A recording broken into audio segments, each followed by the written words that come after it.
are told.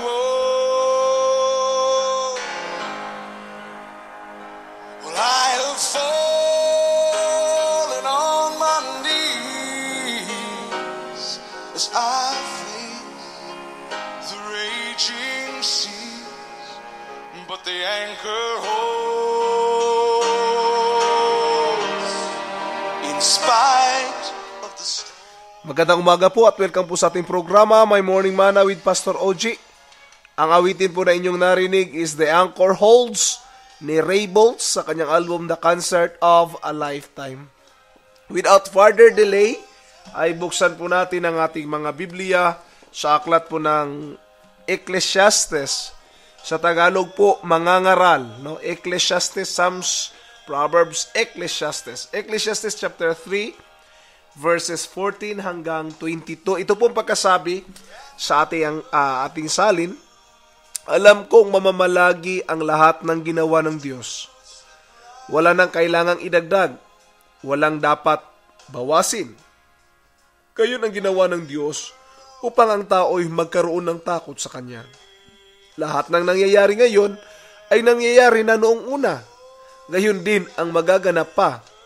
Paulit-ulit lamang ang mga pangyayari. Nakita ko rin sa ibabaw ng lupa ang mga katarungan at pagiging matuwid ay nababahiran ng kasamaan.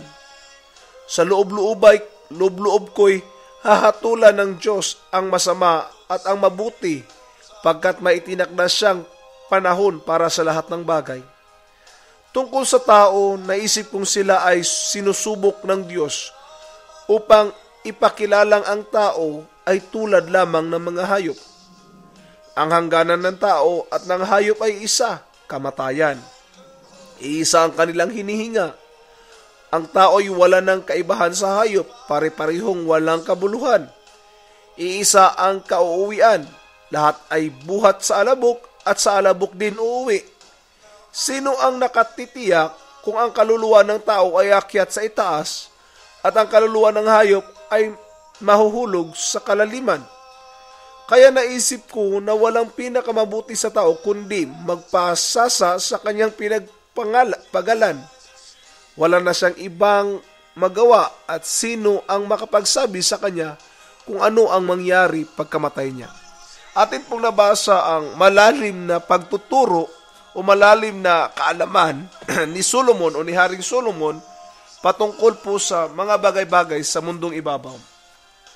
At isa po doon na binanggit niya yung sa verse 16, yung patungkol po sa justice. No? So our topic for this morning is the search for justice. Binanggit niya doon sa Ecclesiastes chapter 3 verse 16, I saw under the sun in the place of judgment, wickedness was there, and in the place of righteousness, iniquity was there. Minsan ang hustisya ay hindi po naibibigay ng tama, maging sa ating bansa at maging sa bansang ito. No?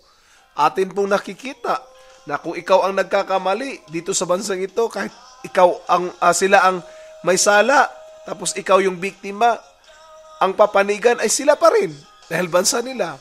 At yung sa bansa naman natin, minsan nangyayari pag wala kang pera, ikaw ang talo kahit na hindi mo kasalanan. Tama po ba? Minsan ang hustisya ay hindi na ibibigay ng tama sa ating bansa o sa ating lipunan o sa ating community. But remember this, in the end times, God will judge because He is the just judge. No? At minsan ang mga judges ay nagkakamali. No? Minsan ang mga judges ay nahatulan din ng hindi tama. No? Tulad ng nangyari kay Corona, na isang hukom pero hinatulan. Pero ang ating Diyos, kailanman ay hindi siya hahatulan. Ito po ang dapat nating tandaan bilang mga Kristiyano, na kung darating man ang mga pagsubok sa buhay at sabihin natin, parang may injustice yata sa mga pangyayari sa buhay ko, it's also the moment that you have to consider, ano ba ang plano at programa ng Diyos? And that's also the time that we have to look on Jesus and trust on Him and trust on His promises na sabi niya, siya is a just judge. Sinabi niya nga, di ba? Come unto me all ye that labor and are heavy laden, and I will give you rest. So kung sa palagay mo, injustice yung nangyari sa'yo, lumapit ka sa Diyos. Sabi, Lord, napapagod ako sa ganitong sitwasyon. Ayaw ko ng ganito. I need your help. I need your guidance on my life.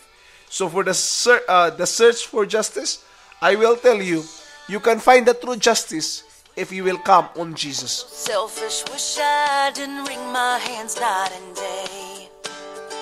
My hair was a little bit smoother, my jeans fit a little bit looser, and I always knew the right things to say. And I wish I wouldn't hide what's been going on inside, and I wish you...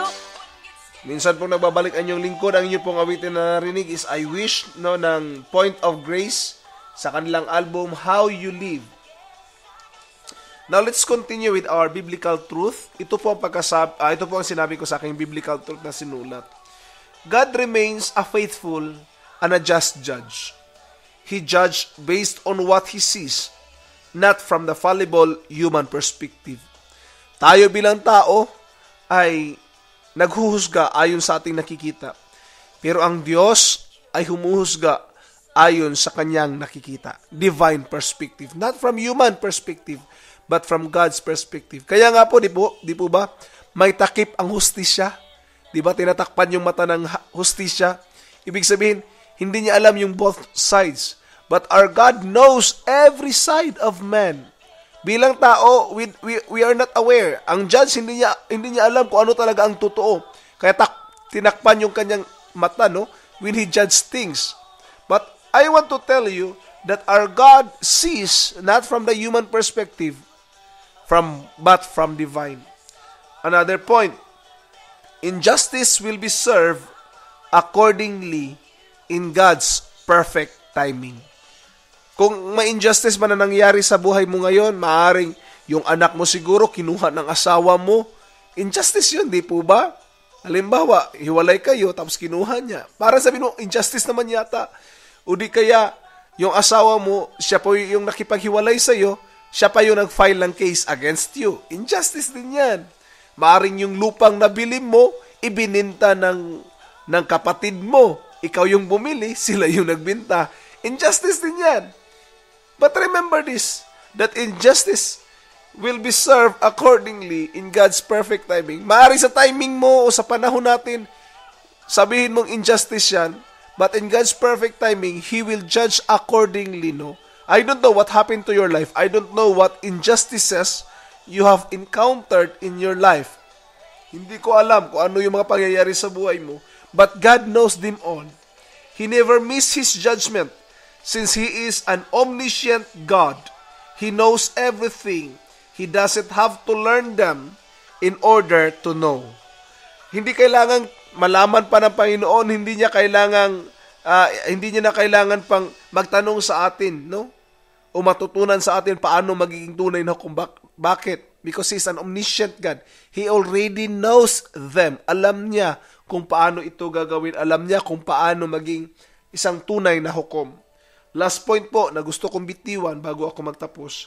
Someday, the scales of justice will be perfectly balanced. Diba sa hustisya natin minsan hindi balanse. But when God, someday, I don't know when it will be, but someday, God will make the balance, or will make the scales on balance. Yung timbangan, mga kapatid, ay gawing balanse ng Diyos sa tamang panahon.